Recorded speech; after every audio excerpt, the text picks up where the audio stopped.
Hello all. Good evening. ఈరోజు అక్కయ్య ఇంటికొచ్చింది. అక్కయ్యకి already హెడేక్‌గా time ఉంది. కొంచెం టీ 10:26 పెట్టమంది. అయితుంది. టీ అయితే పెడుతున్నాను. బెల్లం టీ. మా ఇంట్లో బెల్లం టీ ఫేమస్. మేమైతే బెల్లం టీ పెట్టుకుంటాము షుగర్‌తో కాకుండా. అది ఇష్టమని చేయమంటుంది. సో, నేనైతే పాలైతే బెల్లపు టీ బౌల్‌లో పౌడరు వేసి బయట టీ ఇట్లా పెడుతున్నాను. మనకు పార్టికల్స్ లాగా ఉంటాయి. బయట దొరుకుతుంది.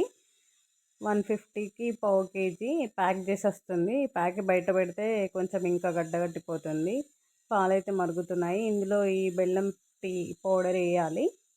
టీ పౌడర్, షుగర్ అవసరం లేదు. డైరెక్ట్ ఇందులోనే కలిసి వస్తాయి. 2 మిక్సింగ్ అయ్యి వస్తాయి.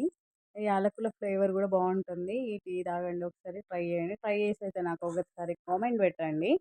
మరుగుతున్నప్పుడు టీ స్మెల్ ఎవరికి ఇష్టమో నాకైతే ఒక కామెంట్ పెట్టండి. నాకైతే చాలా ఇష్టం. టీ ఎంత మరిగితే అంత మంచిగుంటది. అట్లానే ఫుల్‌గా